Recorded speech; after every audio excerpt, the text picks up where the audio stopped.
Bienvenue à tous dans notre émission Analyse hippique. Je suis François et aujourd'hui, nous allons décortiquer ensemble le Quintet Plus du vendredi 14 novembre 2025 qui se déroulera à Paris-Vincennes en nocturne. Il s'agit du prix de la ville de Fontenay-sous-Bois, une course attelée avec 16 concurrents sur 2100 mètres en départ à l'autostart. Bonjour à tous, je suis Sophie et comme le dit François, nous avons une belle épreuve au programme ce soir. Ce prix doté de 53 000 € réunit des trotteurs de 6 ans qui s'élanceront sur la grande piste. Et vu le plateau proposé, on peut s'attendre à une course animée, n'est-ce pas François? Tout à fait Sophie. C'est une course très ouverte avec des chevaux de qualité.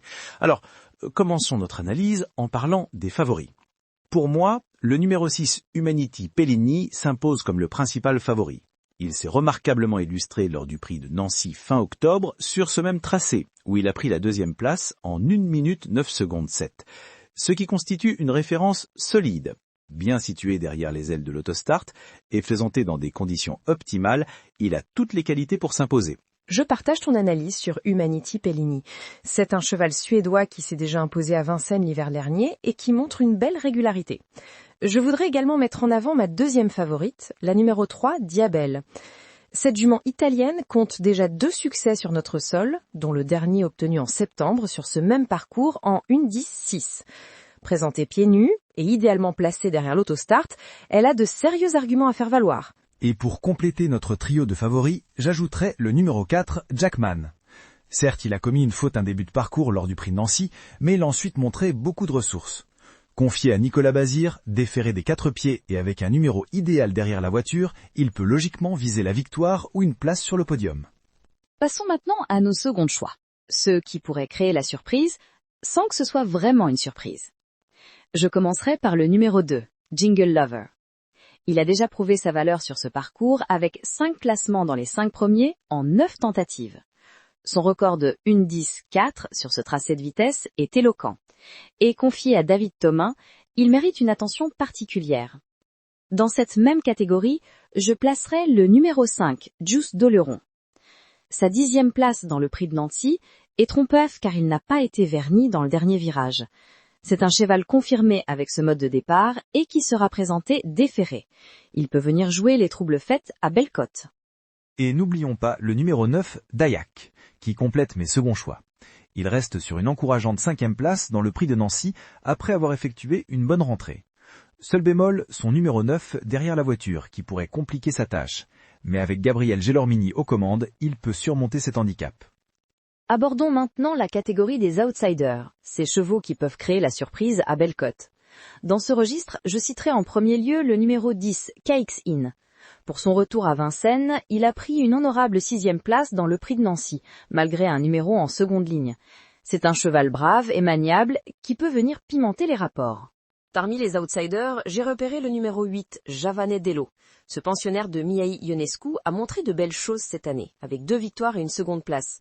Sa dernière sortie, certes plus discrète, ne reflète pas son véritable niveau. Avec Romain Derrios-Sulky, c'est un cheval capable de surprendre une cote généreuse.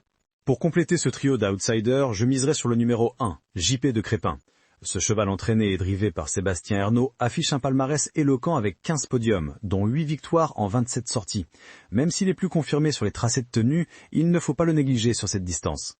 Venons-en maintenant aux gros outsiders, ces chevaux qui paraissent avoir moins de chance sur le papier mais qui pourraient créer la sensation. Je pense notamment au numéro 15, Sandokan, drivé par Daniel Waterston. Il reste sur une encourageante 3e place et pourrait profiter d'un bon parcours pour venir surprendre à grosse cote. Dans cette même catégorie, j'inclurai le numéro 13, Marina Sun, qui enchaîne les bonnes performances avec une régularité intéressante. Sa 3e place récente montre qu'elle est en forme. Avec Alexandra Brivard à son sulky, elle peut créer la surprise. Et pour compléter ce trio de gros outsiders, je citerai le numéro 14, Diva del Ronco. Cette jument italienne reste certes sur des performances moyennes, mais elle a déjà montré des éclairs de classe par le passé. Avec un bon parcours préservé, elle pourrait réveiller sa classe à une belle cote.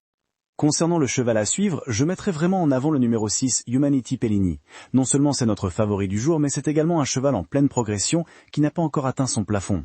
Il mérite d'être suivi de près dans les prochaines semaines, quelle que soit l'issue de cette course. Quant aux chevaux dont il faut se méfier, je mettrai en garde contre le numéro 11, Holger Danska. Ce trotteur scandinave drivé par Franck Nivard reste sur des performances en dents de scie. Capable du meilleur comme du pire, il peut surprendre tout le monde s'il est dans un bon jour, mais aussi décevoir lourdement. Dans cette même catégorie, méfiance également avec le numéro 7, Jouvence de Carrel. Cette jument reste sur des performances décevantes, mais elle est entraînée par Thierry Duval d'Estaing, un maître dans l'art de présenter ses chevaux au bon moment. Ne l'écartez pas trop vite de vos jeux. Faisons maintenant une synthèse de nos travaux pour aider nos auditeurs dans leur jeu. Pour une base solide, le 6 s'impose naturellement. Dans un multi en 7, on peut y associer les 3, 4, 2, 5, 9 et 10. Tout à fait, Sophie. Et pour les différentes combinaisons de jeux en quintet, voici ce que je propose. Pour un jeu facile, 6, 3, 4, 2, 5. Pour un jeu de difficulté moyenne, 6, 3, 4, 9, 10. Et pour les plus audacieux qui visent un beau rapport, une combinaison difficile, 6, 3, 10, 8, 15. Excellente suggestion François. Pour résumer nos pronostics du jour pour ce prix de la ville de Fontenay-sous-Bois, nos 3 favoris sont les 6, 3 et 4. Nos 3 secondes choix sont les 2, 5 et 9. Nos 3 outsiders sont les 10, 8 et 1. Et nos 3 gros outsiders sont les 15, 13 et 14.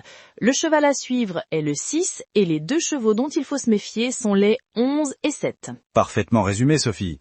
La synthèse des numéros à retenir pour un multi en 7 est donc 6, 3, 4, 2, 5, 9, 10. N'oublions pas que cette course s'annonce particulièrement disputée avec ce plateau de 16 partants sur ce tracé de vitesse très sélectif à Paris-Vincennes. Les places derrière l'autostart auront une importance capitale dans le déroulement de l'épreuve. Absolument. Et voilà, chers auditeurs, notre analyse complète de ce Quintet Plus du vendredi 14 novembre. N'hésitez pas à adapter ces conseils à votre propre sensibilité. Rendez-vous demain pour découvrir ensemble les résultats de cette belle épreuve. Merci Sophie, merci à tous de nous avoir écoutés, bon jeu à tous et à très bientôt pour une nouvelle analyse hippique.